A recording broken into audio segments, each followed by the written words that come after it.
Michelob Ultra and Mich Ultra wholesaler Better Brands Incorporated are excited to announce a new partnership with Sober Skipper, part of the Sea-Tow Foundation. While we know consumers enjoy relaxing days on the water with ultras in hand, it's important to remember to drink and boat responsibly. Choose to be or to designate a sober skipper before leaving the dock. Do it for your family and friends, your passengers, and everyone else on board. Michelob Ultra salutes all sober skippers who take the pledge. Cheers, and we'll see you on the water. Realtree has always had a connection to the fishing industry and the outdoor lifestyle. In 2016, Realtree expanded on the traditional business of creating the world's most effective camouflage patterns to create a fishing brand and family of patterns designed to connect the woods to the water and strengthen the bond between the two worlds. We couldn't be more excited to be working with the industry's top brands, retailers, and anglers to continue our growth, and we hope that you will join us. Enjoy Realtree fishing patterns inshore, offshore, on the lake, or at the dock. Learn more about the extensive line Realtree fishing patterns, apparel, gear, and more at Realtree.com.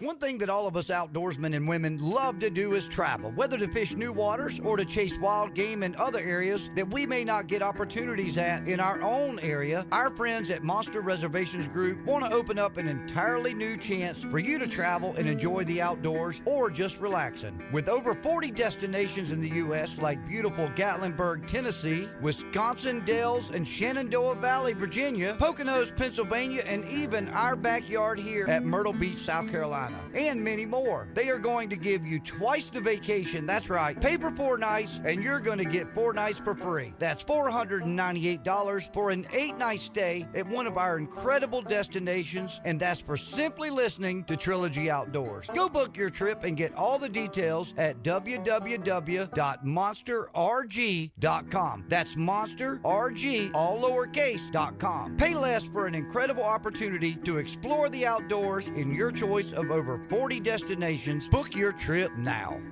Trilogy Outdoors.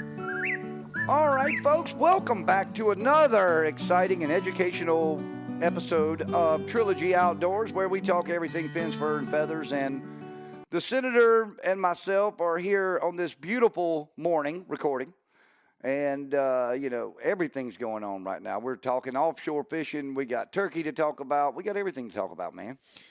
We do, yeah. I mean, it's the middle of turkey season, and you and I came back from an eventful turkey hunt in southern Florida near Okeechobee, and we got a lot going on. The beginning of offshore fishing is here. I mean, people around here fish year round, and we've got wahoo especially in the winter, the fall and the winter, and blackfin in the fall and the winter, but this is when I start to get excited about offshore fishing is, 1st of April.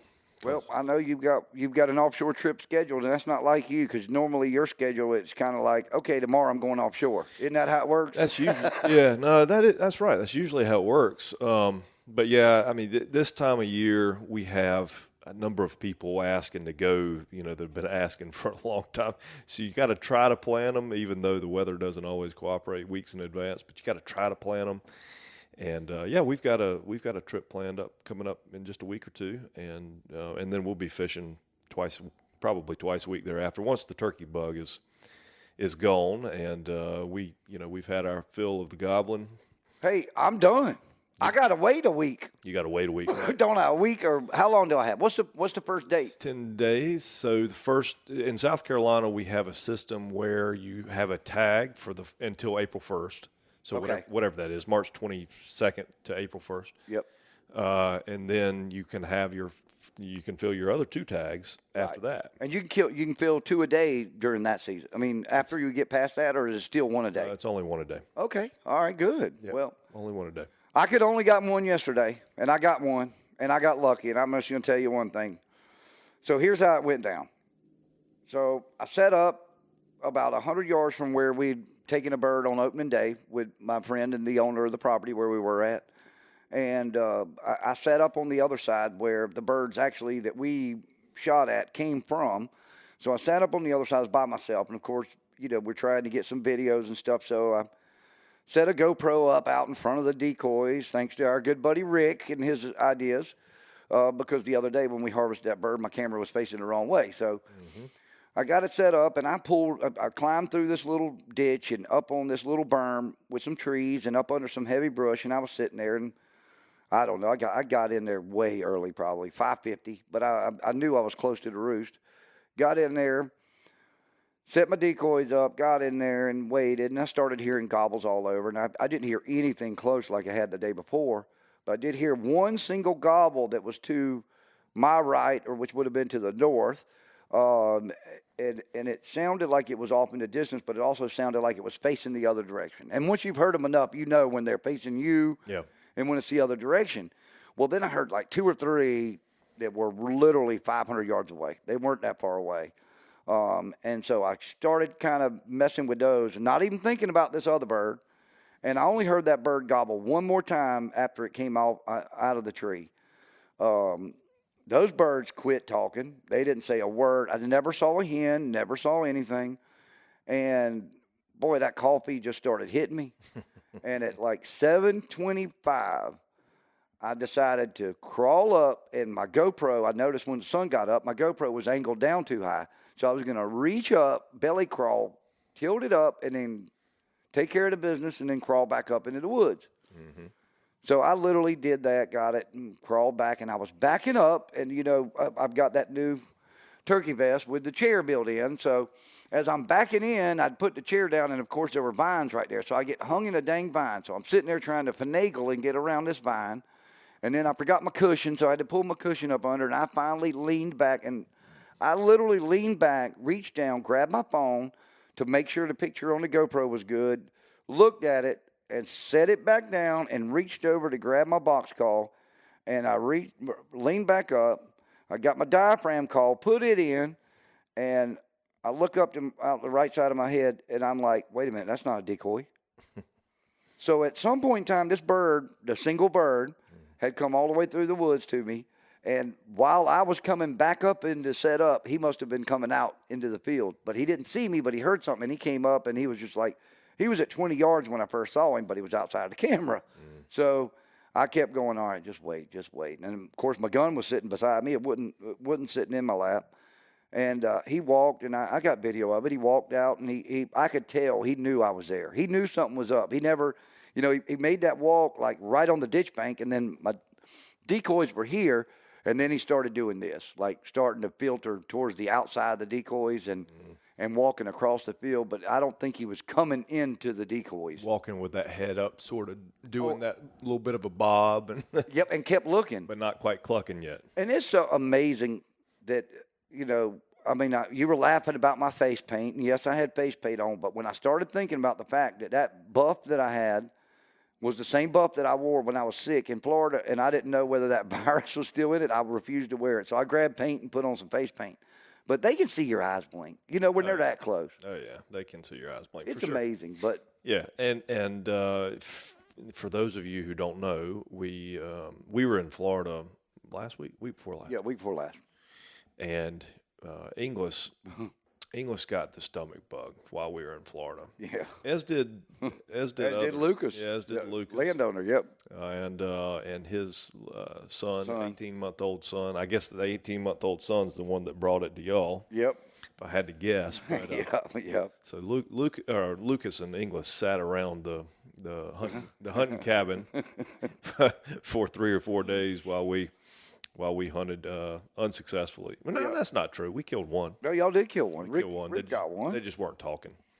It's amazing how quiet they are down there. You know, and I've asked around. I'm trying to figure out if an Osceola is just a less talkative bird than an Eastern or a Miriam or a Rio, or if they were just in the season. Yeah. You know, the time of year where in the season where they're just not that talkative. In other words, you know, sometimes in the beginning of a season, they're henned up and, you know, they'll talk on the tree a little bit and then they hit the ground and they don't talk a little bit. And then sometimes at the very end of the season, too, they tend to be like that also. But after they've been molested. Right. Yep, exactly. And I was trying to figure out if that's what the case is here or there in Florida. But from what I can tell, I think they just talk less than Easterns do. I mean, it wasn't the beginning of the season. Well, it was the beginning of the season on the northern property. Yep. and nobody had molested those birds. No, and I thought y'all would. I thought that. I mean, Lucas said it. Now I'm telling you, and I know it's hard to believe because you went a long way, but Lucas said that y'all would at least kill 2 birds the first day when y'all went over there and sat. I mean, and that's a lot of area to cover. But when the birds aren't being vocal, you don't know what's going on. Well, it's 7,000 acres of pasture, Yeah. right, with a bunch of high grass, chest high grass, and a few roads cutting through it, and a couple little hammocks and oak trees for the birds to roost in. And it's like you're driving around for hours and hours and hours, Yep. trying to get a view of one. I don't think I saw but one gobbler. I'm trying to think if that's correct. I saw one. I saw one gobbler the entire time I was there. And I think I only heard one gobbler gobbling the whole time I was there. But, I mean, Rick lucked out and actually killed one, came in quiet. Yep. Didn't say a word, but came right in quiet and jumped on his Jake decoy, his Avian X. That Avian X Jake decoy, boy, I tell you. Hey, I'm glad. You and I agree on a lot of things we do. And I know we may disagree on some things when it comes to hunting and fishing, but, man, that was a painful purchase for me, okay? I'm tightwad, okay? It was a painful purchase, but that thing's batting 100. My Avian X's are batting 100%, dude. They love that thing, but it is the ugliest Jake decoy. Yes. I mean, it's got the weirdest posture. It looks like, it looks like one of those the old. The head is like this. Yeah, it looks like he's drunk, or like ready to fight. Like the old bare knuckle boxers, you'd stick their head back and they throw their fists up. It's what he looks like. He looks completely ridiculous, the posture, but it works. It works, no doubt. I'll tell you what, folks, this is not a paid advertisement, but I'm going to tell you, don't get out there without an Avian X or a couple of them. And I'm going to tell you, I didn't get the feeding hen. I got the lookout hen. Yeah. And she just looks real. She looks real. But now, do y'all have the one that you got to blow up? Yeah. Yeah. I like that because you can condense it down. Yeah. Well, listen, we got a great guest coming on today's show, and he's going to be calling here in a few. And we do have to get some words from our wonderful sponsors. But, sword fishing is something that you and I have not experienced much. You have experienced. And by the way, next time you get to go and I'm around, I mean, we are business partners here now, so it's called research. If you do get an open position to go, I'd love to. But I think over the next couple months, we're going to have some incredible swordfish guests, including today's guest. Capt Nick Stanczyk. Yeah, Nick is by far Nick and Bouncer are by far the world's preeminent, or at least the nation's preeminent sword fisherman right now. Nick has really figured out the daytime sword fishing thing. That thing, it became a thing for everybody 10 or 15 years ago. Nick had been doing it. Nick and his dad had been doing it prior to that. Nick and his dad own Bud and Mary's. Bud and Mary's Marina In Isla Morada, and he's catching 4 or 5 swordfish during the day, 4 or 5 swordfish a day. Right. Yep. And that's just incredible. I mean, those guys have got them dialed in, and I'm looking forward to talking to them, getting some tips, getting some understanding. I mean, I've caught a few in the nighttime. Right. Never caught one in the daytime off South Carolina. Looking forward to trying some of his tips and tactics to try to get it done. I am too. And, man, we're going to have him on right on the other side of this break. But I tell you what, this show doesn't happen without our incredible sponsors. Let's go hear from some of our sponsors. And right on the other side of this, we're going to have Nick on the line. Let's see what's happening in the sword fishing in South Florida. Don't go anywhere. This is Trilogy Outdoors, where we discuss everything fins, fur, and feathers. Michelob Ultra and Mich Ultra wholesaler Better Brands Incorporated are excited to announce a new partnership with Sober Skipper, part of the Sea-Tow Foundation. While we know consumers enjoy relaxing days on the water with ultras in hand, it's important to remember to drink and boat responsibly. Choose to be or to designate a sober skipper before leaving the dock. Do it for your family and friends, your passengers, and everyone else on board. Michelob Ultra salutes all sober skippers who take the pledge. Cheers, and we'll see you on the water.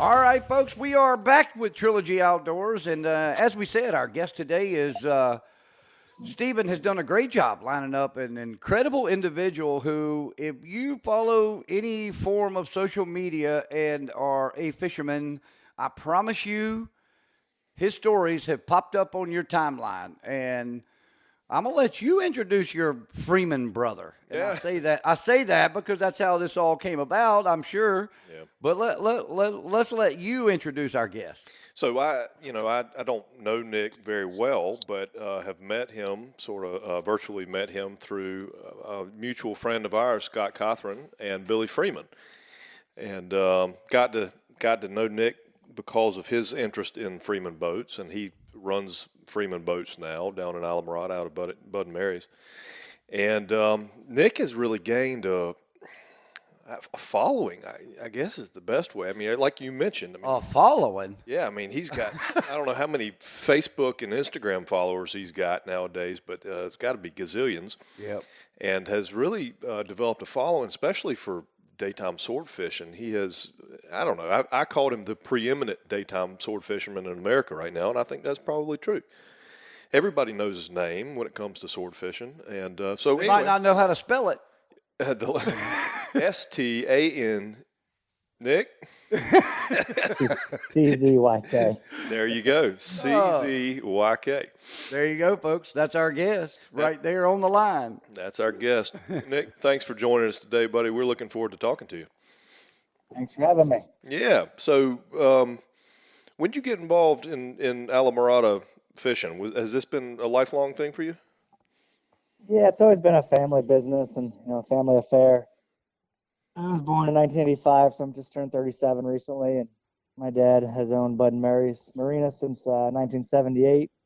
He grew up in Miami, but we just grew up, fishing, hanging out at the dock, and fishing every chance we could when we were kids, and as we got older, made a career out of it.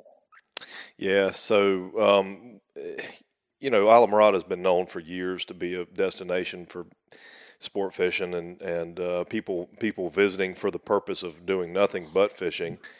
And Bud and Mary's obviously has a name for that, and y'all have done a fantastic job in developing that as a destination name. But it seems to me, English, tell me if I'm wrong, but it seems to me like just in the last 10 years, daytime sword fishing, 15 years at most, daytime sword fishing seems to have come on our radar here in South Carolina. And, you always, when you're having a conversation about daytime sword fishing, you always sort of come back to Nick Stanczyk. Yep. In Alamorada. It's either Nick or Bouncer. Yeah, or Bouncer. Nick or Bouncer, my buddy Bouncer. One of their two names comes up in the conversation, and that's incredible. I mean, you just said it, 37 years old. Yeah. Like, how are you already getting mentioned in that area, Nick? I mean, tell us all about it. What in the world? Why did you want to go figure out daytime sword fishing? It was really my family, my dad, my uncle, one of my dad's friends. They started going like late 90s, 99, 2000. People started night fishing again for swordfish, all in South Florida, and we're catching them with some consistency, not every trip at night. But they knew that Dr. Ruben Hine had caught swordfish in the daytime in Venezuela, I believe in the early 90s, I think around 92, 93. Somewhere in there, and they were catching some down there, not a ton of them, but they were catching some, but no one ever knew of it, ever like targeted them here and done it, on purpose, like say, hey, I'm going to drop a 8 and 1,500 feet in the middle of the Gulf Stream and hope to catch a swordfish. And people were going at nights, they knew they were here. And one day, my dad and uncle and Captain Nick Stanczyk, they tried, and sure enough, on the catch 22, they got the first one the first time they ever tried, which I wasn't there for the first one, was January 2003, which was definitely a little bit of luck involved, or a lot of luck. And then they caught a few more the next few years, and we were going at night, and it just kind of became a fish we became a little obsessed with. I was in college at the time at University of Miami, and I'd come home on the weekends and, fish with my dad. In 2006, I saw my first one caught in the daytime, and we caught 2 that day and 2 that night, and it was all rod and reel, so to catch 4 swordfish in a single day was pretty exciting, and for us it was kind of like a new frontier, and we got a lot of people talking about it, and I kept it pretty quiet for the first few years, and then after that, I guess most people, not everybody, but most people, fishermen have egos, I think, most of the time, and they want to be known for something, so I did some articles and TV shows, and all that stuff and kind of put it in the spotlight. And we spent a lot of time and money and effort fishing for them. And for me, it became a niche charter business. That's what I kind of built my charter business around the last 15 years. Yeah, and you have built it well.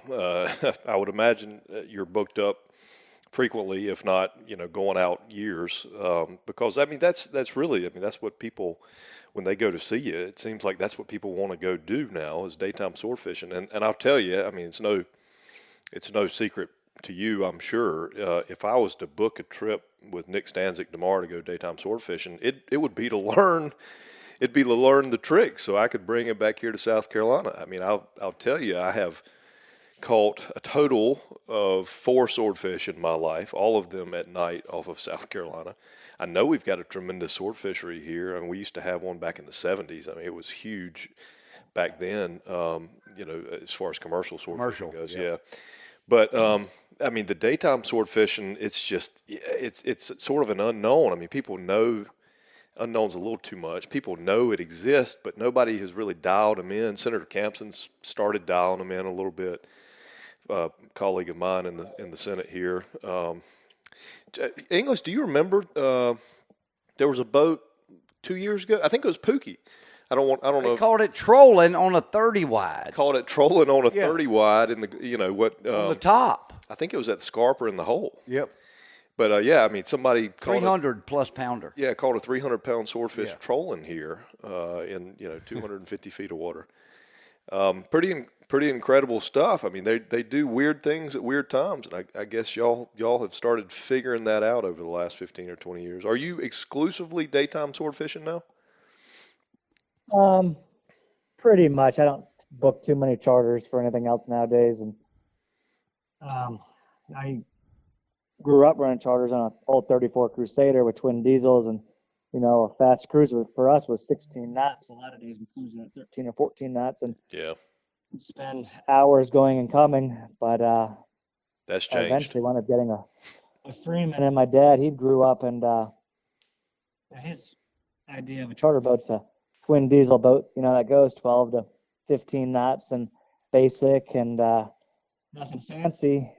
And then when, years later, I show up with a 37-foot Freeman with twin 350 outboards. My dad thought I was out of my mind. He probably still thinks I am. But once he rode on it and realized it was a pretty comfortable boat and it gave us a couple more hours to fish each day, I realized there might be something to it. And it definitely upped the charters. I could get a little bit more money to go on them, which the last few years turned into a lot more money now. But it's been fun. And just to learn how to do it is difficult because the learning curve is very steep. And now you can watch videos online or read articles or do all that and get some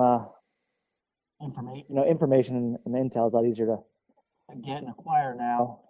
But it was pretty fun. We did that for a lot of years. My uncle Scott, he was always the captain of the Catch 22. My dad, he always joked that he paid the bill, which was true. And then we rigged a lot of the baits, and our friend Vic, he cranked most of them in for the first few years. So it was some good times and made good memories. Well, and you mentioned Freeman, and you also started to get into hardware and tackle a little bit. And I would like to get into that, but absolutely. The LPs have certainly changed the game. But and this is not a commercial for Freeman. Billy is a friend, and so is Scott. But I got to tell you, Nick, Billy called me. It could have been Scott, but I think it was Billy called me when he had that first demo boat, which I think was a yellow 33 with twin somethings. I don't even remember what it was. But, it was the very first demo boat he built. It was a yellow one. He was running it out of Patriots Point. And he called me one day and he said, "You got to come and you got to ride on this thing." And I said, "Man, I will never buy a catamaran boat." Number one, they're ugly. And number two, I knew some guys that died on a catamaran here in Murrells Inlet. Obviously a different kind of cat. English, what was that Bubble Watcher was running? Was it a World Cat? World Cat. Yeah, I thought it was World Cat, which, they were very squirrely and terrible in a following sea, and that's what happened to those guys on the Bubble Watcher is it turned in a following sea and tossed them. Anyway, I just told him, I said, man, I will never buy one. And he said, you got to come and ride. It's different. I said, okay. So me and English Kent Rogerson Yep. piled up, and we drove down to Patriots Point and got in that boat. And everything was fine in the harbor. I mean, it rode fine in the harbor. And then we got to the Jetty Rock. And when he made that turn into the North Jetty Rock, it was blowing 20 or 25 out the northeast, and there was solid 4-foot swells. And I braced for impact. You know how on a mono hole, even the good mono hole, when you hit a 4.5-foot swell dead on, everybody clenches their teeth and they bend their knees and they grab the O-crap bar, and I grabbed all that and I clenched and I got ready, and the bang never came. Nope. The bang never came. And I said, what is this? What is this voodoo you have introduced me to? And I said, okay, I gotta drive it. So I turned it into the sea. I turned it cross sea, side sea, following sea, head sea, everything I could do, quartering seas, everything I could do to make that boat get squirrely, and it wouldn't get squirrely on me. And it just totally changed the game. And then, it took off immediately when other people started riding and they started going to Miami. I mean, it took off like wildfire, and they've got to be the most popular, now not in terms of sales, but they got to be the most popular or most desirable offshore center console fishing boat today. I would have to go on that limb. Yeah, I mean, and totally changed the game, right? I mean, when you can get to the offshore grounds, I mean, where we live, Nick, I mean, it's probably a little shorter for you, but where we live, I mean, it's to get to the swordfish grounds. You're 100 miles. So my buddies called a 277 pounder 2 nights ago, and they were 100 miles from the sea marker in North Carolina. Yeah, I mean, 85 to 105 miles is sort of that's that would be where I would go. Right, that's where most people would go if you're fishing in that 1,500 to 2,500 foot range, and you just can't get there. You can't get there in one of the old battle wagons. At least not if you don't want to spend 2 or 3 days on a boat. Sure, yeah. I mean, it's changed. It's totally changed the game. Totally changed the game, and as have LPs. I mean, electric reels have existed for a while, but God, LPs have made a difference. That's what I did want to, we got a lot to talk about really, but I did want to ask that. You mentioned earlier that you caught rod and reel. You caught those 4 fish in that day. Those were without electric assist. Were those all human power or electric assist? All hand crank, 80 wide in the daytime. We caught 2 that day, and then caught a doubleheader at night. So that's work. Nighttime obviously was always traditional, done by hand crank conventional reels. But we caught the first 7, 8, 9 years we did it. We always used conventional reels, and we never even had a big electric. And then the last 7 or 8 years, I started using hooker electrics. I've used LPs a little bit as well, but just the tackle and technology changed so much and made it a little more feasible. If you weren't in great shape and you had it, I know you guys have current up there with the Gulf Stream that rips too. So if you have to use a 10 or 12 pound lead and crank it up by hand, it's brutal. But on the electric, it's a bit more doable. We used to do a lot of breakaway weights where the weight would break off. But 10 years ago, 12, 14 years ago, you'd get bites, not every drop, but almost every drop a lot of days. And if you knew you were going to get a bite, it wasn't as bad. But now you're fishing sometimes a couple of days for a bite or hoping to get a bite or two, and you want your best shot to catch it with a charter. And, if the people are happy and smiling, they catch an electric, and they're coming back for more business, being a charter fisherman, that's what it's about. It's a successful day and a great trip when people are happy and catching an electric or a hand crank. And coming back, I know that I'm doing my job right. So that's one of the reasons we kind of switched gears the last 7, 8 years and do a lot more of that. But my dad, he's still old school and traditional. He hates the electrics, to be honest with you. Yeah. He doesn't like them, but I've seen over 1,000 caught on hand crank and conventional reels, so I've caught plenty on it. I wasn't filming them, putting it on YouTube, or doing as much social media back then. But so nowadays, most of my stuff is with electric. But I have a few customers that just want to hand crank. One of my guys from California, Mark Davis, he's got the most Royal Slams in the world, and I think he's got 26 or 27, maybe a few more now. He hand cranks and swordfish, and I'm looking for 5 days straight. And we've had days where we don't catch too many of them. Sometimes we catch 1 in 3 days, and pitched up 2 years ago. I caught 5 one day. He caught 4 of them. My mate caught 1 because I hooked a double. Caught a few more. And for the right people, they still want hand crank. We can do it, but I do use the electrics a lot more nowadays, just because it makes it a little bit easier and a little more efficient and whatnot. Yeah. Well, it certainly does. I mean, it's all about the. We had a guest, Charles Snap. We had a guest who's sort of the father of duck guiding in Arkansas, and he's got a great saying. He says it's not about the duck meat; it's about the heartbeat. Yep. And it's about the same way with fishing, right? It's great to eat your own fish, but Sure. it's sort of everybody has their own perspective on what success is, and it's very subjective. I mean, it's not an objective thing, success in the outdoor world, in fishing or hunting or whatever. And everybody has their own ethos, right? Yep. How to get things done. And I fully respect somebody that wants to hand crank a fish from 2,000 feet deep.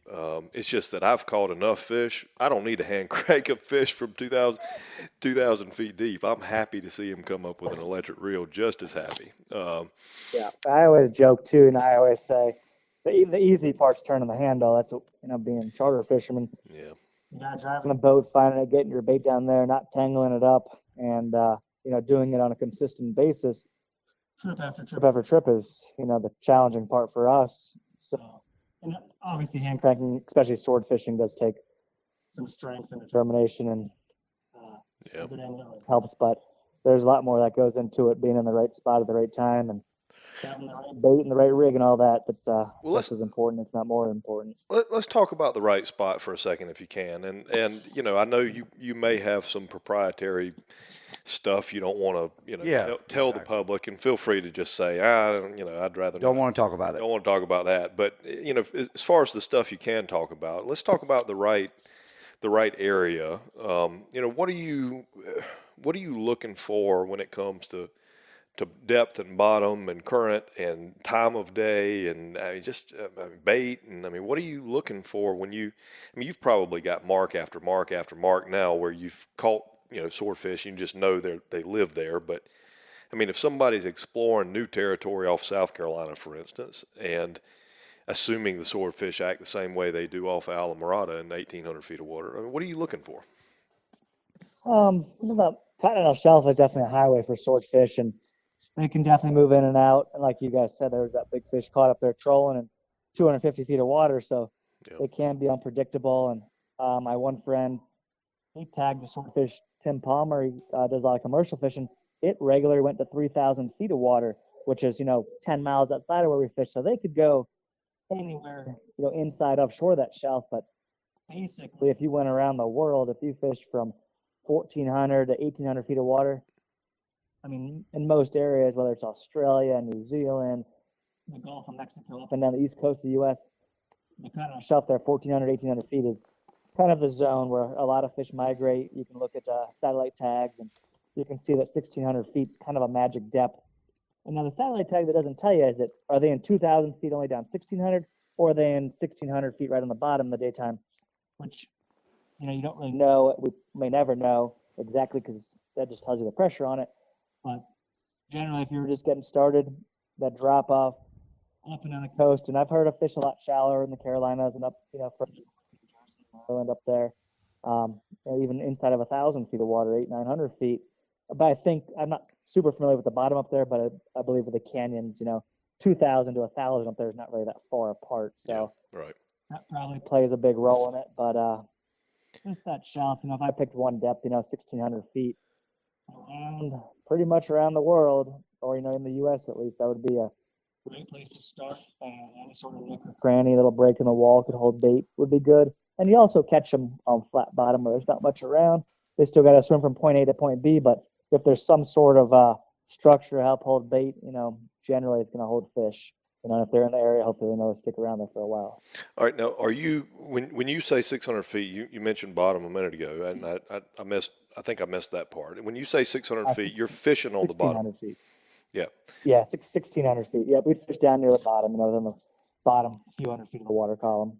And is so not on the bottom. You're not feeling the weight on the bottom. We touch the bottom, but we don't. Some areas we fish, there's a lot of rocks and you'll snag. Right. And every time you snag and break off your rig, it costs you $200-300. And yeah. I hate to think how much money we lost over the years snagging bottom, trying to figure it out and learn. And a half hour at least to get the thing up, re-rig. Yeah. Yeah. If you had a reel and you lost half your line, you ain't got enough line on your conventional reel to do it again, or on your electric. That's right. So sometimes we just got there with one rod. You broke it up, you were done for the day, and then we'd get 2 rods. And I still have times you have some of these walls down here in the Florida Keys where it's super steep. It's 1,400 to 1,900 feet, very close, and you'll come up 100 feet off bottom, but then you slide in, a tenth of a mile inshore. You snag 2 rods within seconds. Yeah. I did it not even a month ago, 2-3 weeks ago. Break off both rigs. One of them we lost all the line on it and all the buoy marks, the wind on leader, and the other rod we only lost the sinker. Which I'd rather lose a $30 sinker than $200 to $300 plus all the time to rig it. But it still happens. So we try to fish off the bottom just a tad. But anywhere, from 50 feet within the bottom up to 200-300 feet off the bottom in general, that zone. Okay. And you said you snagged 2 rods at once. Are you're fishing multiple? You're fishing multiple lines at once?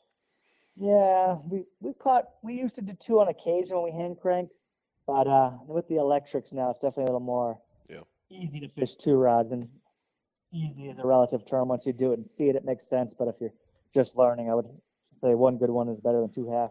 Yeah, I was going to say I would never attempt to do that. I mean, you got to come to my swordfish school. About 3 years ago, I started doing a swordfish school or camp, and kind of like you said, people go with me to learn, and started doing that. They've been very popular. But and I tell everybody, start with 1 rod. Once you kind of master that and feel like you got it, you can go to 2 because you'll catch double headers, and we'll fish that second rod up a little bit higher in the water column, and sometimes that's where the fish are. They are up 300-400 feet, and some of my biggest fish have come on that. We call it the buoy rods. You just got to float on it, and we get it away from the boat. Yeah. And some of the biggest fish I've caught have eaten that buoy rod. So it's nice to have. Like the other day, we caught a nice fish, and we had no bites all day. At about 2 o'clock the afternoon, we got a bite on both rods. We'd already taken the buoy up to 1 rod. We could see him, but we catch a 325-pounder, and we missed one on the other rod, but we caught him on. I think it was different fish, but caught him on the 1 rod that still had bait. So always good to have multiple rods and baits down there. So that's how. I mean, that's essentially how we did it at night. When I caught my fish, we had 1 rod out from the boat a couple hundred feet, maybe 100 feet, on a poly ball through a D-ring with an outrigger clip, and the bait was sunk down 1,500, 1,600 feet there, and then we fished 1 right off the gunnel. And that's the only way, that's the way that I've seen it done before. When you're floating bait, how do you you said you put out a float. I mean, you've got a 10-pound weight plus, the weight of the ocean on top of that. I mean, how do you keep what are you fishing with, a balloon? I mean, what are you doing? It's a nice size. We just call it a bobber, but it's like a dob buoy, they call them. Okay. There's different sizes, but I'd say the one we use on average is at a 14-pound buoy, which the 10-pound is still floating up about 6 inches, and sometimes you can put a stick in it with a flag, but just like marker, big float that you can use. And not too big, though, because if you used a big poly ball and you hooked a big fish and you pulled it down, you might break your braid. Gotcha. So it's strong enough to keep up on the surface where it's bobbing, but not if a fish pulls it down, it's still going to go down. It's not going to be like a giant anchor ball that breaks your main line because it's so heavy. So I got you. Huh. Okay. All right. And so the go ahead, Inglis. No, I didn't have any idea that's how you did it. Keep going. I'm sorry. I'm getting educated. Yeah, I am too. We'll mark the line. We'll put different marks on the line. Yeah. It depends how deep you're fishing. If you're fishing at 1,400 feet, you gotta have a mark, say, at 1,200 feet to put your buoy on. But ideally, we'd have marks at 1,300, 1,500, and 1,700 or so.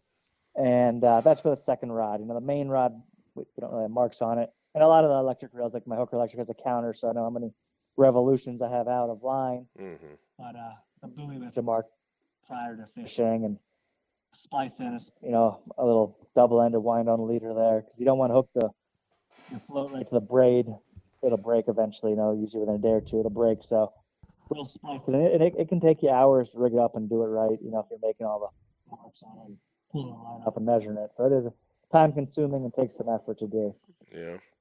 And are you almost always exclusively fishing squid, or are you fishing bonita bellies, or what's the bait of choice?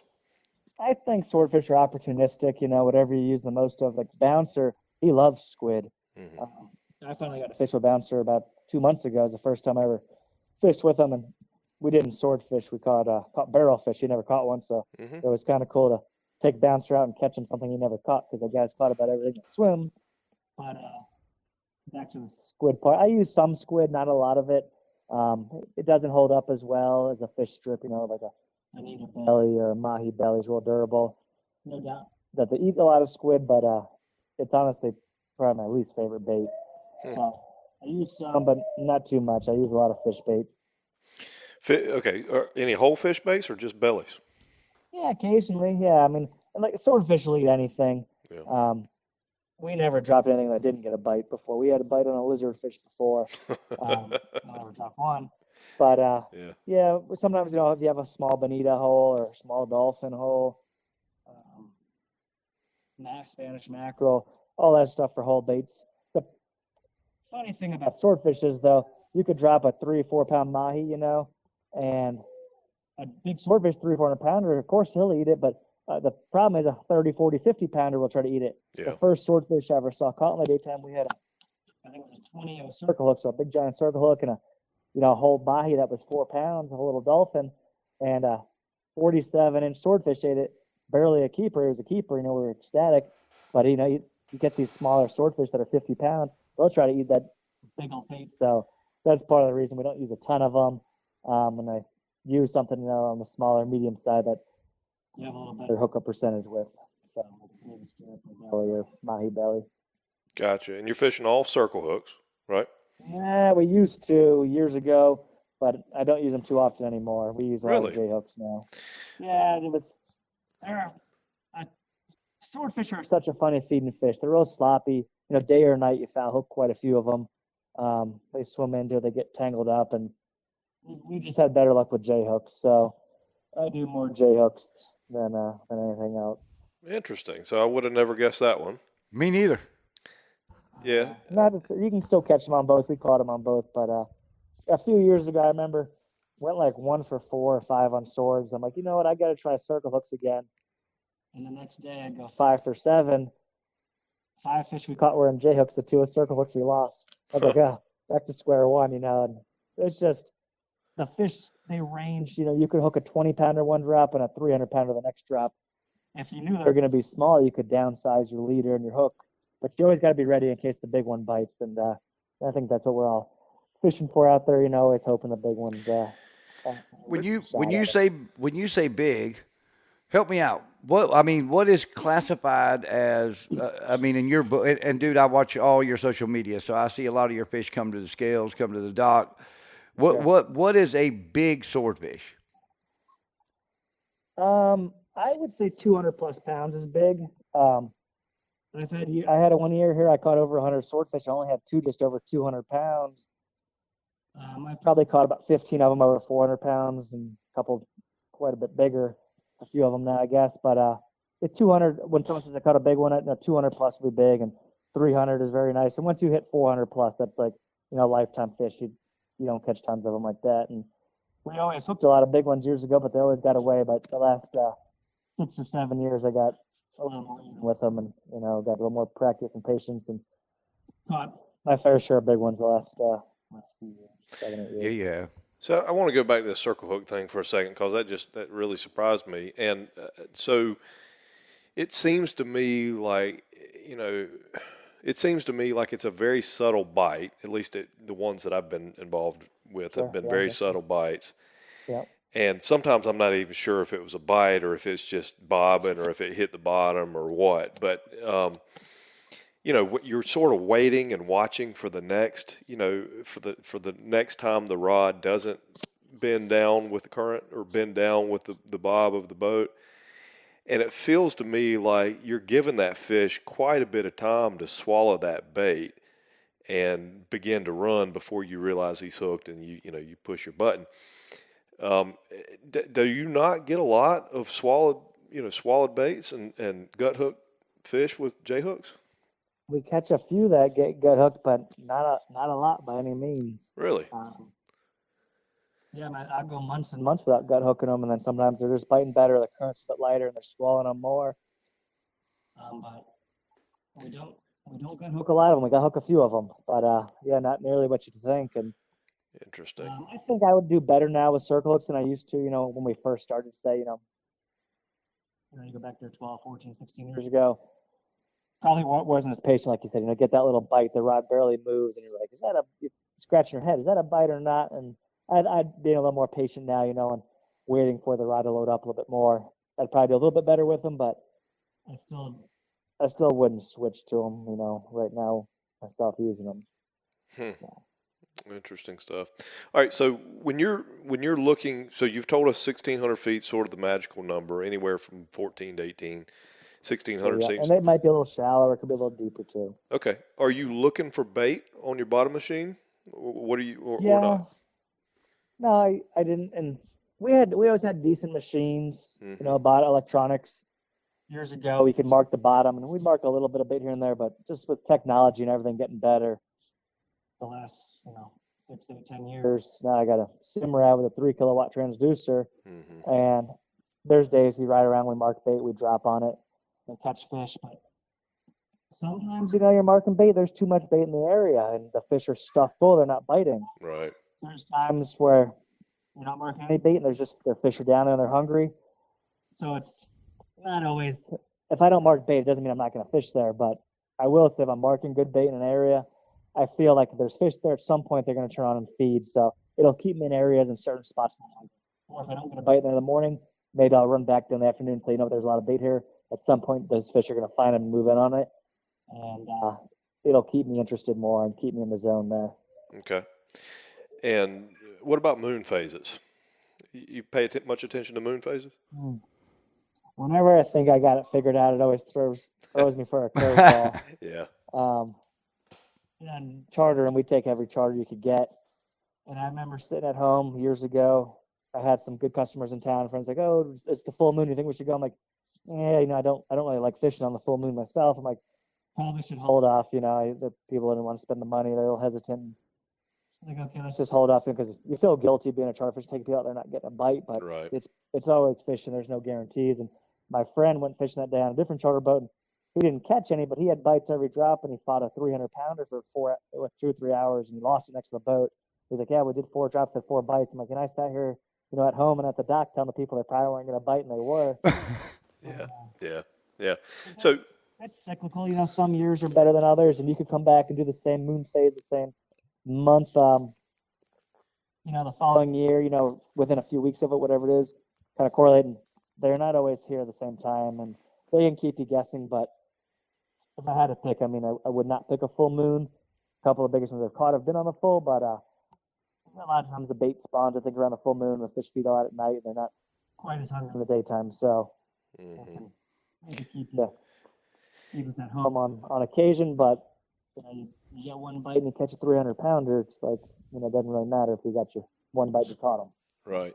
One of the things about the moon phase, at least here, I would imagine it's the same most places, but regardless of whether or not it affects the fish, it certainly affects your fishing. If you've got a full moon in the stream, you're anywhere from 60 to 100 miles out. The tide is running. It is ripping 4 or 5 knots sometimes. Way offshore, it's ripping 4 or 5 knots, and I don't know about keeping a bait down or even what it's doing. Sometimes I try to imagine what is there cross currents, is what's going on. 500 feet, is it caught a 10 mile an hour, a 10 knot cross current, 1,000 feet down, and is it a half a mile that way, or it's sort of hard to determine on a full moon, at least around here. Do y'all have the same problem with full moons there? Yeah, and your current's definitely on average stronger than us, but there's times where your surface current's the same, but you got the next day and it takes you an extra 1,000 feet of scope and line to hold bottom. Yeah. And, is it a cross current? Is what's going on down there? We really don't know. So there's always some unknown factor that, I don't think we'll ever know. And I'm sure we know with tech, we'll understand it more and more as years come and technology advances, but it can definitely make it more challenging 100%. Yeah, I mean, I do a lot of spearfishing. Used to be a commercial spearfisherman, and I mean, just 2 or 3 days on either side of the full moon, worst time for me, unless you're shooting cuberas, in the deep water, first full moon in May. I mean, you know where to find them. But 2 or 3 days on either side of the full moon here, and you're fighting tide all day long. You just can't avoid it. The moon's, if you can see that moon over the horizon, it's trouble. It's just trouble. You're going to be fighting it all day long. And so fishing could be great, but, it's very difficult to stay on the spot. It's very difficult to keep bait in the water. It just seems like it would be exacerbated by fishing 1,800 feet deep, 1,600 feet deep. Oh, yeah. Yep, no, definitely. What do you think about weather? Does weather affect swordfish at all, 1,800 feet deep? I think it is funny too because, it's always dark down there. Like, how do fish know when it's time to come to the surface and feed? But they know. Yeah. At nighttime you fish a lot of baits more near the surface, and some fish probably don't come all the way up to the top. But they can feel pressure. They know it. Unstable weather can definitely make it tricky and tough. With a front coming, say if you're hitting a front or a west wind, so. It affects it. It plays a role in it for sure. No doubt about it in my mind. All right. So when you're taking a charter group, and I'm sorry, Inglis, I'm sort of dominating over here. If you got a question, jump right in. Oh, I am. I got plenty of questions. I got people texting me wanting to ask him questions. So keep going. No. Go. No, he's got a fan here, and he's going to know who I'm talking about. Fishzilla. Captain Jason here. He said to tell you that he wanted to know when you were going to have Paul Pancake's hammock on one of your YouTube videos. Yeah, I'm going to put it up there so Paul can take a nap in between working.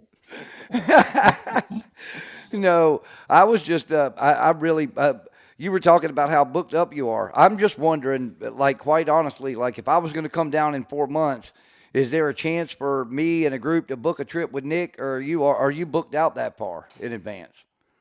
I like to joke around now and say you can get a Freeman faster than you can fish with me.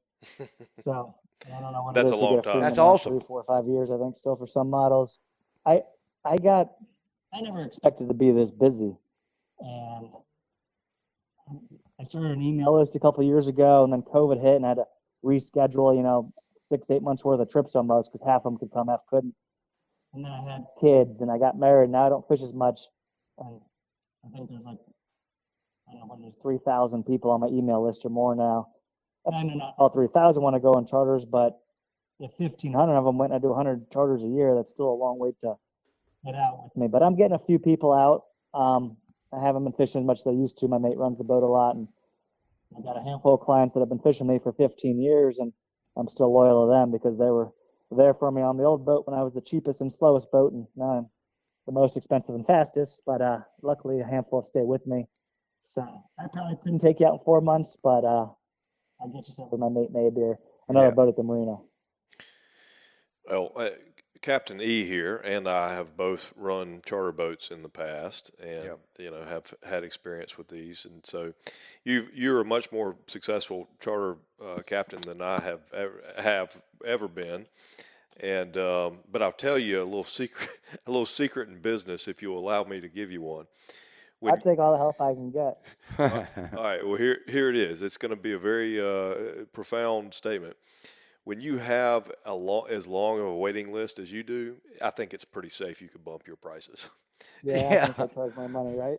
Yeah, exactly. Yeah. Bump your prices, brother. Yeah, I mean, man, if you got people waiting a year or 2 years to fish with you, I think you could very easily bump your prices. And there's probably I still have a little bit of a conscience. I feel a little, and I do charge what I deem a lot of money, but it is my business, and I've gone up considerably. Yeah. From what I used to be, but yeah. Yeah. Everybody listening, you guys heard it from them. They told me to bump my prices, so we're going up. That's right. There you go. There's some people listening to this that are cursing me right now because they're hoping, They all want to get on the list. hoping to get on that list. That's right. That's right. Let's talk about this, like you mentioned, and I mean, we're looking at fuel prices right now. Good Lord, where they are. Crazy. How long a run do you make typically to go to your fishing grounds? I mean, I know you're varying your depths and everything else, but Sure. typically, what's your run? The closest spot I could drop for swordfish is about 25 nautical miles from our head pin. The furthest I'd run would be 45, 48 nautical miles. I go, down below Marathon a little bit. We used to run about 30 to 37 nautical miles on average all the time, but a couple of years ago, I guess right when COVID hit, so I don't know, a little over a year, or I guess it's 2 years ago now, the U.S. Coast Guard started enforcing what they call the EEZ line, the exclusive economic zone, Yeah. which is the halfway point between two countries, or 200 miles out is usually a country's waters. And the Bahamas, K-Sal Bank, is 60 miles due south of us. So 30 miles apparently is the line that divides Bahamas and U.S. And since people have been fishing, people would fish for mahi out there 30, 40 miles all the time and never thought of it. But apparently we're fishing Bahamian waters, so we lost half the area sword fishing about a year and a half ago. Huh. And the Coast Guard saying we can't fish past that line now. So Interesting. it was challenging to the charter business. It's not getting any easier. Rules and regulations change all the time. The amount of paperwork and licenses you need now is not fun. So it's getting harder and harder. But we lost half the area we sword fishing, and I don't know if they'll ever change it where we can do it, because it's a line, it ain't like not a fence line out there or a tree line. It's a line that says you're this way, a quarter mile that way. You're in Bahamian waters, you're American, and a little tricky and challenging and frustrating. So Wow. I have not been able to fish where we used to most of the time, but now we fish either east of there or west of there. Well, what if you? Clearly. What if you? I'm a lawyer. Here comes the lawyer. Yeah, I'm a lawyer. Be careful, Nick. Here it comes. It's a good thing he told me he wasn't a lawyer before this. I wouldn't have done it. Just kidding. I'm one of those good lawyers. He is. Trust me. I'm one of those good lawyers. Yeah. So I was just sort of curious. If you show up, clearly you can jump on your boat and ride to the Bahamas right now with the intention of fishing.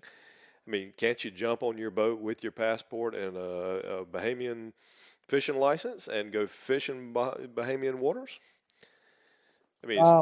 Now they changed a lot of stuff. So swordfish, billfish are protected in the Bahamas, unless it's a tournament, you have a permit. So technically, even if you were cleared into the Bahamas and caught a swordfish, you can't keep it either way. Gotcha. So it's protected in the Bahamas. They say that you're violating the Lacey Act, I guess, if you catch a fish over there and you bring it back over. But there was tons of mahi tournaments. I couldn't tell you the number of tournaments that have been won with big bulls caught out there 40 miles out, right, and no one ever thought anything about it. I always thought 12 miles from the Bahamas is international waters and you're fine, but apparently not. So it's been a little trickier. And now with the Bahamas too, when you go over there, you're not supposed to fish till you get your fishing license. And when you leave the Bahamas, you have to, once you clear out, you can't fish anymore. Where it didn't used to be like that, years ago. But recently, there's been a few changes. So okay, more challenging when you're visiting the Bahamas and whatnot. What in the world are they protected in the Bahamas for? Yeah. I don't know. I think they did it maybe to promote their bill fishery more, which more like blue marlin and the white marlin, all that. They just threw them all together, lumped them all together. Yeah, because the swordfish technically are not a billfish; they're a different family, but they get grouped and are considered a billfish, obviously, because they got the smooth on their face there. So yeah, right. I got to jump in real quick and ask you a question because I think we have a mutual friend, George Poveromo. George was on my radio show with me last year before, promoting his fishing seminars. Was it on the boat with you where he had his near catastrophe? It was. He went swimming. I told George, I said, I'll take you to a spot where the swordfish are big and they'll pull you out of the boat. And it held true that day. It pulled him out of the boat. Oh, yeah. He tried to hand crank one. He fell right in there, strapped in the stand-up harness. And we were shooting a TV show, and we had 4 bites, and we'd hooked 2 of them, and we'd fought one for an hour, one for 2 hours, and these were big fish. These were 250, 300, 350, and we had lost them all. So it's getting towards the end of the day, and we don't catch a swordfish. We don't have a show, and we hooked this big fish at the end of in the afternoon there. And I'm like, let's just take our time on a little bit. And nice fish. It was around 250 pounds. And he'd been fighting it over 2 hours, and he'd already stood up for 3 hours before this fighting fish. So he was exhausted and tired. Yeah. The camera boats, looping around us, doing circles, and lost his balance. And within a second, he fell over. I don't know if the wake from the camera boat hit us or what, but yeah, right. In the harness there, he wound up falling right in, and he was quick to surface, and I grabbed him, and we got the drag backed off, and got the rod back in the boat, and put it in the holder. And sure enough, though, 5 minutes later, he put back in the harness and wound up catching the fish like 15 minutes later. So it all worked out, but it was a close call. Just goes to show you stuff can happen quick and when you least expect it. Dude, a harness and an 80 wide. It was an 80 wide. Yeah, an 80 wide there. Dude, and a harness and an 80 wide. Fish, he'd been fighting fish for 5 of the 7 hours before that, so he was into this one for 2 hours, and all getting tired mentally and physically. Yeah, sure. I mean, a harness and an 80 wide on a bent rod is no light thing to carry around in the first place, and then you jump in the drink with it. He's lucky you didn't drown, especially if he had that drag tight. He's lucky you didn't drown. You got to be able to unclip that thing quick before you get pulled under. Definitely. Yeah, that's pretty scary. Yeah, he said he backed off of that thing just perfectly. That he didn't backlash it. Yeah, right. Yeah, if it had backlashed, that'd have been real trouble. Yep. But George is Nick. You're not a believer in the banana, or are you a believer in the banana? I can't remember this. You are not too, right? You don't care about a banana. Bananas are good luck. My dad taught me that, and now when I bring them on charters, I'll be honest with you, I usually don't pull them out until they catch something. But it's kind of become a little. I guess it's kind of what I'm known for now, because I get all sorts of people bringing me gifts with bananas on them. I got banana hats, banana suits, banana floats, banana pants, banana swimsuits, banana shirts. You're thumbing your nose at the fish gods. Yeah, I just my dad always said if you can't catch the fish, you got to blame it on a banana. You ain't that good at fishing, so he always brought it. And if anything else, it at least starts the conversation. So I don't always pull it out there, but almost always got one on the boat. I don't believe in it either, but I always give my buddies hell every time they bring one, because if you don't, then you can't have fun with somebody that bring. That's right. You can't go back on it. If you act like you don't believe in it, you can't have fun with it. No, I agree. So I always give my buddies hell. George doesn't worry about the banana either. George said, let's see, no fried chicken on the boat. Oh, no. No fried chicken and no 13 rods. He said he will throw a 14th rod off the boat. Oh. Or no, excuse me. He will throw he makes sure there's never 13 rods on the boat. I'll throw George off the boat if he throws my fried chicken off the boat. Let me tell you. Fried chicken on the boat is a must. Well, was there fried chicken on the boat the day that this happened, Nick? I think there could have been. He might have slipped on the grease and fell in, because chicken will make a mess on the deck. For sure. So, I don't know if it was or not. Oh man, that's what I'd heard. That's hilarious. Now that he survived, let's put it that way. I actually got to see this show when it aired, or when y'all they put he inserted that incident, and you could barely. I mean, the ocean was calm. But it was just that rare wave from that camera boat, because he said he had called the camera guy or hollered for him to come around, or wanted him to come to the other side, obviously to get a shot from that side, and said when he came around, he came a little quick, and he didn't expect it. The wave hit, and bam. But just crazy. Like you said, you never know. You got in any happens instant. Quick, split second. Weird stuff happens in the ocean. Are you going to the West Palm show, or are you fishing? I'm not. I'm What's he taking a few need days to? off here at the house and working on the computer and spending a little time with the family. And it's been really windy here, so I had been canceling most of my trips lately. It's been blowing 20 to 30 knots, and not ideal for swordfish weather. The older I get, the weather to at least be decent. So Well, I was going to say, what do you need? What do you 6 to 8 need footers. to go? What do you need to go to a show for? I mean, you're booked up for Yeah, why are you going? the next 10 years. Well, I tell you what, I want to start doing. I started a brand last year, and just Stan's brand, kind of short for Stanczyk, and been making shirts and hats. We got board shorts and pants coming out hopefully later this year, and Awesome. doing rods. So I probably will start going to some of those boat shows and tackle shows there to start showing our product up here this coming year. Well, So plug your hopefully we'll do that and plug your whatnot. product. What's the website? Stansfishing.com. So STANZ fishing.com, and we got all sorts of stuff there from little kids rods to swordfish rods, and performance shirts, cotton shirts, sweatshirts, hats, puffs, and working on some pants and board shorts right now, and hopefully have those here in a few months. We'll see. Everything's taking longer than expected, but we're making progress. Last year was our first year, and we're not broke yet, so we're moving on to year 2 here this year. Yeah, I mean, we've done the same. We've got Trilogy outdoor hats and shirts and everything else, and everything is taking longer than it should. Yeah. You ever thought about selling rigs whole? I mean, just some kind of a simple clip on, clip in, and go rig. I sell a little bit of tackle and work with one of the local dealers, so help them sell reels and put together combos. But Yeah. I sold a few baits here and there, I grew up for people, and I made some wind-ons and sold them all. But it's Dude, you could sell I've avoided that part. Not to say I couldn't do it, make a little bit of money, but you could sell a rig for some big money. I mean, people sort of have an idea of what it needs to look like, but nobody really knows. Nobody really knows unless Yeah. you've been doing all the nuance of a swordfish rig. I mean, you could easily sell. I bet you could. How much money do you think you have in a rig at the end of the day? I mean, from the time terminal tackle. What do you think you have in a rig?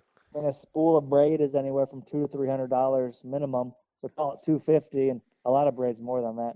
But I use probably $300 in braid. You got a wind on leader that's going to cost say $50 on average. Mm-hmm. You got 2 little lights on there, so you're at a 350, at 380. You got a swivel, 390. You got a hook, you're at 400 plus your bait, unless you're buying a rig and baits and a skirt there, but well over $400 to $500 to rig up a rod with and have a few spare lights and a lead. A lead's $30 to $50 depending where you get it from. So are you changing your braid every fish? No, I have the same braid there, but you got to put on the reel to begin with. That's so. right. You Yeah. got to count it in. That's right. Yeah. No, of course. I was just. And then if you do a buoy rod, you got to put your buoy marks on there. We call them the buoy whips. And Yeah. I make a lot of my stuff myself, but if you went to a store to buy it, you say you got 3 buoy marks on a rod, let alone the hour to 2 hours it takes to splice them in. Those are going to cost you $40, $50 a piece. So it is an expensive game to get into, but if you were just starting out and wanting to get one rod, fill it with 80-pound braid. You could use 65 if you want, but 80-pound braid and a long wind-on leader and a couple of lights there, you'd be ready to go. So do you have your stuff in stores? That's what I was going to ask you. Or is it all online? Mostly all online there. I sell some out of our store at the marina. And I actually I think it's Hadrils or Hadrils tackle there. Hadrils, Yeah, Yeah. Hadrils. I actually took a bunch of our swordfish rods. So they're the first retailer to have our swordfish rods available for sale besides me direct. I'm gonna get your number there. from. I'm gonna get your number from Steven when we get done. I'm gonna send you another incredible tackle store in North Carolina. Yeah. That is where a lot of the daytime sword fishing right now is going on in North Carolina. And I'm gonna get you his number and get you in touch with Kevin Sneed is his name at Rigged and Ready. I took Kevin fishing last year. Yeah. There you go. Touch him, that'd be good. Yeah, good go. Yeah, it'd be a great store for you. I mean, he is very high end, and you would fit right into his market. So. Awesome. I appreciate it. Thank you. Absolutely. All right, Nick, plug your charter business for.